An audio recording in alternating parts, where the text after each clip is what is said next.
लड़की चुन ली है और हमारे परिवार की अंगूठी तुम्हारे हाँ का इंतजार कर रही है। तुम्हें शादी करनी ही पड़ेगी। हमारे परिवार पर मिस्टर लूथरा का एक बहुत बड़ा उधार है। उनकी पोती तुम्हारे लिए परफेक्ट है, इसीलिए तुम्हारी शादी का फैसला सालों पहले ही किया गया था और यह अनमोल रिंग उस रिश्ते का वादा है। सर, ये वही रिंग है क्या? हाँ, अब बड़ा फैसला लेने का वक्त आ गया है। अगर हमें ये 20,000 करोड़ का प्रोजेक्ट नहीं मिला ना, तो हमें दूसरा प्रोजेक्ट ढूंढना होगा ASAP। ये सब ना उस रणविजय की वजह से ही हो रहा है।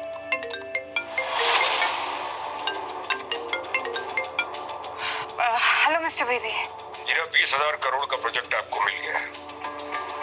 व्हाट? हमें ये प्रोजेक्ट मिली? Hello hello mister Bedi. Mister Bedi, क्या सच में? एग्जैक्टली ऑफिशियल कंफर्मेशन था ये जो। Can't believe this। असली गेम तो अब शुरू होगा। मुझे तो लग रहा था रणविजय के ड्रामा के बाद ना अब हमें ये प्रोजेक्ट नहीं मिलेगा। मुझे अपने काम पर पूरा भरोसा था जानिका, और इस कॉल ने साबित कर दिया कि मैं जो कर रही थी वो बिल्कुल सही कर रही थी। करेक्ट, वरना बेदी ग्रुप आपको ये प्रोजेक्ट नहीं देता। आप केपेबल हो मैम, और अब ये प्रोजेक्ट हमें वर्ल्ड के टॉप कंपनीज में लेके जाएगा। एग्जैक्टली। तुम कल से सारी टीम्स को इन्फॉर्म कर देना कि अब हमारी प्रायोरिटी सिर्फ और सिर्फ यही प्रोजेक्ट रहेगा। हर डिपार्टमेंट का फोकस, हर डिपार्टमेंट की प्रायोरिटी अब सिर्फ यही प्रोजेक्ट होगा। And we gonna be on the top. और मुझे ये पता है, जब आप टॉप पे जाओगे ना, तब रणविजय आपके पास आएगा, भीख मांगते हुए, गिड़गिड़ाते हुए। और अगर वो वापस आया भी तो मैं धक्के मारकर उसे बाहर निकाल दूंगी। मेरी कामयाबी से जलता है, अब वो अपनी आंखों से देखेगा कि मैं कितनी ऊंचाइयों पर पहुंचती हूँ। अच्छा हुआ कि मैंने उससे शादी तोड़ दी। सच अ लूजर। पहले मैंने ईरा से शादी की और इस रिश्ते में सिर्फ मुझे बेइज्जती और धोखा मिला। अब ऐसा लग रहा है जैसे मुझे फिर से कोई किसी मुश्किल में डाल रहा है। सर, इस रिंग पर असली हक आपसे ज्यादा और किसी का नहीं है। पिछले 5 साल में ईरा के प्यार में मैंने अपनी असली आइडेंटिटी को छुपा के रखा। अब ना प्यार है ना रिश्ता। वक्त आ गया है मैं अपनी असली आइडेंटिटी को फिर से स्वीकार करूं। कॉन्ग्रेचुलेशन सर, ये आपकी ताजपोशी का एक खास पल है। ये बस एक रिंग है, तुम ओवर रिएक्ट कर रही हो। सर, ये रिंग आपके एम्पायर का प्रतीक है। आप राठौर एम्पायर में शांति और सक्सेस लेकर आए थे, और तब से यहाँ के लोग इस पल का कब से इंतजार कर रहे हैं कि आप ये रिंग कब पहनेंगे। मैं ये रिंग सही वक्त आने पे पहनूंगा। Anyway, thank you Ananya. वैसे जो काम बोला था उसका क्या हुआ? सर, काम हो गया है। अब मैं बताती हूँ आपको रिया की हिस्ट्री के बारे में। अब पता चलेगा आखिर रिया है कौन। सर, रिया कोहली सिर्फ एक नाम नहीं है। She is the strongest link of Kohli family. 25 साल की रिया कोहली फैमिली में पैदा हुई और उसकी माँ लुथरा फैमिली की तीसरी बेटी है। तो फिर ये रिश्ता लूथरा फैमिली की तरफ से क्यों किया गया? सर, क्योंकि लुथरा फैमिली एक जमाने में बिजनेस की सबसे पावरफुल फैमिली हुआ करती थी, लेकिन रिया के नाना मनदीप लुथरा के जाने के बाद सब खत्म हो गया, और कोहली फैमिली ने रिया और उसकी माँ को घर से निकाल दिया, जैसे कि उस फैमिली पर कोई बोझ थे।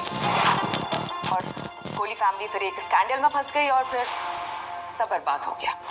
और सालों बाद रिया को कोहली फैमिली वापस लेकर आई, किन्हीं जज्बातों की वजह से नहीं सर, एक पुरानी दुश्मनी को खत्म करने के लिए।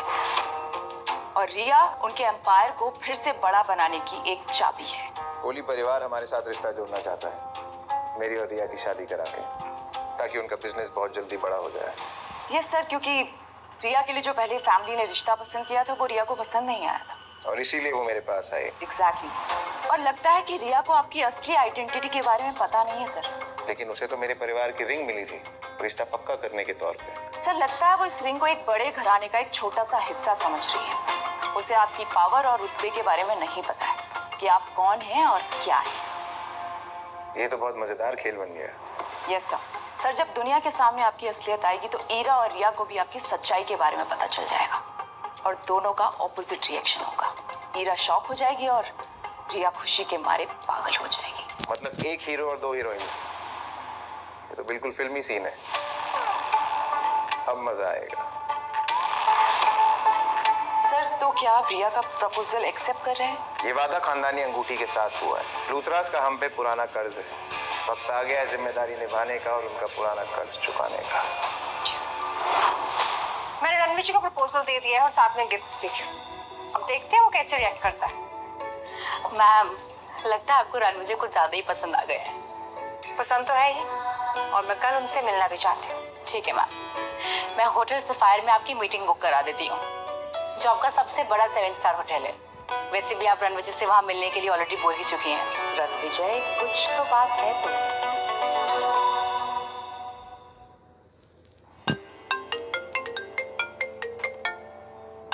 हीरा के दादाजी मिस्टर कपूर का फोन आ रहा है। जी दादाजी। बेटा बहुत दिन हो गए, कल फैमिली लंच है होटल सफायर में, तुम जरूर आना। दादाजी वो मैं थोड़ा सा कल बिजी हूँ। बिजी? शायद हीरा तुम्हें फैमिली के साथ समय बिताने नहीं देना चाहती। मैं कह रहा हूँ तो आना ही है, ये मेरी इज्जत का सवाल है।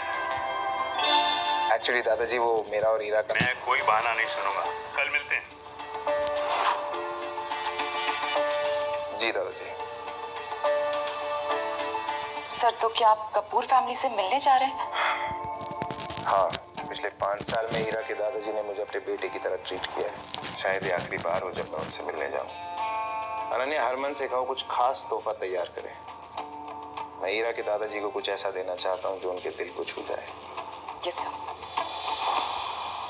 ईरा मैम, आपके दादाजी ने लंच का इनविटेशन रणवीर जी को क्यों दिया है? आपने उनको बताया नहीं कि रणवीर जी एक घटिया और कमीना इंसान है और आपका उनके साथ डिवोर्स हो गया है? दादाजी को कुछ नहीं बताया मैंने, जाने था। उनकी तबीयत अच्छी नहीं रहती, इसलिए नहीं बता सकती उनको अपने डिवोर्स के बारे में। And I really need to talk to Ranvijay.